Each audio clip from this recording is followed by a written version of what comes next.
विनोद शर्मा जी पूछ रहे हैं कि इन्फोसिस पर कोई नज़रिया दीजिए। वापस विनोद जी, शिकायत मेरी तरफ से आपके लिए रहेगी कि इतनी बार हम लोग कहते हैं अपने सवाल को थोड़ा विस्तार से लिखिए। तो जब तक आप विस्तार से नहीं लिखेंगे तो फिर वही सोमेश जी गुस्सा करके कह देंगे किस्सा कहानी सुनाने के लिए थोड़ी बैठे हैं।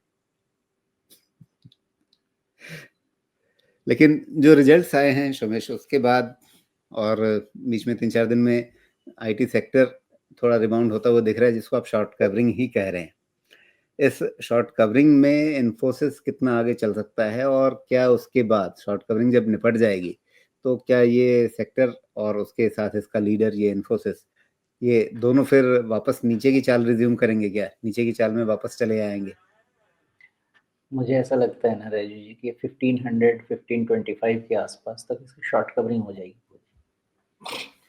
अगर इस गाइडेंस के पास बाद मुझे पूछा जाए कि इन्फोसिस का एक जो मानसिक सुख शांति वाला लेवल होता है वो कितना बनता है, तो 1200 के आसपास बनता है। वहाँ पे जाके बहुत ज़्यादा हाई रिस्क नहीं रहेगा ये, और लीडिंग कंपनी है, वहाँ पे ज़्यादा रिस्क नहीं रहेगा। 23 टाइम्स है, 1500 माइनस 300 मतलब 20%। 20% मतलब करीब करीब ये 18-19 के रेंज में प्राइस अर्निंग चला जाएगा, और वहाँ पे फिर ज़्यादा डर नहीं लगना चाहिए। 18 टाइम्स का इन्फोसिस जैसे स्टॉक्स का प्राइस अर्निंग मल्टीपल सेफ होना चाहिए, मुझे तो ऐसा लगता है। तो उसके जी बाद वहाँ पे इवैल्यूएट कर सकते हैं उसको, और ऊपर में 1500 ध्यान दें, क्योंकि 1500 के ऊपर में इसमें शॉर्ट कवरिंग और होगी। उसके पहले तो शॉर्ट कवरिंग और नहीं होगी, यहीं तक होकर खत्म हो जाएगी। जी। लेकिन सुमेश, इसका अभी रिसेंट जो बॉटम बना है 1310 के आसपास का, ये काफ़ी मतलब कोइंसाइड कर रहा है पिछले साल जो ये चुनावी नतीजों के दिन वाला जो बॉटम है उसको। तो पूरी रिट्रेसमेंट इसने 100% की कंप्लीट कर ली है। थोड़ा सा एक्सेसिव हो गया, लेकिन उसको आप एक ब्लिप की तरह से देख सकते हैं। लगभग लगभग आप क्लोजिंग देखें तो वहीं पे है जो आपका 4 जून 2024 का लेवल था, वहाँ छू लिया इसने शांति। लेकिन आप कह रहे हैं कि नहीं, वो मानसिक शांति, सुख शांति वाला लेवल जो है वो और नीचे होगा। तो आप वापस कह रहे हैं कि अप्रैल 2023 चले जाइए, वो लेवल आपको वापस मिल जाए तो वो एक ऐसा लेवल होगा जहाँ पर आप निश्चिंत होकर के इसमें रह सकते हैं। ऐसा है क्या? इसको थोड़ा-सा आप वीकली डेटा करेंगे? अभी कर लेते हैं।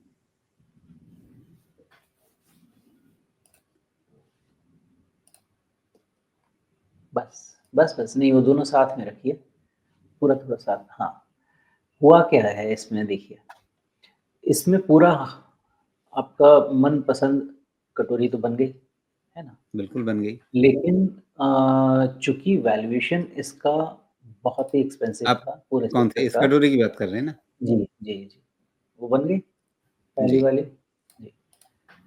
होना ये चाहिए था राजीव राजीव जी लॉजिकली कि ये कटोरी पलट जानी चाहिए थी, ऊपर जानी चाहिए थी। लेकिन वो तभी होता है जब एक नया ट्रेंड बने with the support from valuation. वो नहीं था यहाँ पे, तो अब ये कटोरी टूट गई। अब जो टूट गई तो इसमें गड़बड़ क्या हुई है कि इस स्टॉक ने 1360 के सपोर्ट को पियर्स कर दिया। पियर्स कर दिया मतलब ये नहीं है कि कोई बहुत बड़ा इनसे पाप हो गया।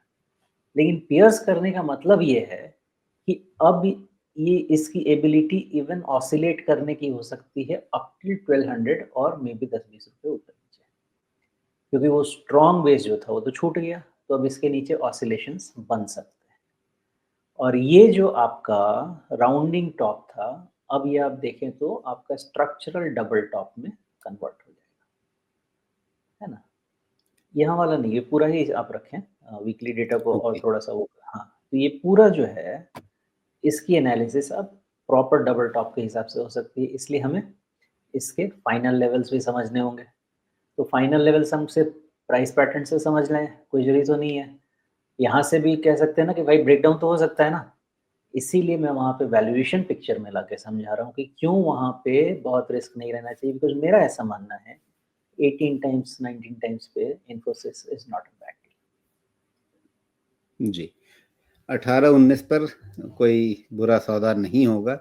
आज की तारीख में 23 के आसपास है, तो ठीक है, थोड़ा-सा गिरेगा तो उन स्तरों पे आ जाएगा।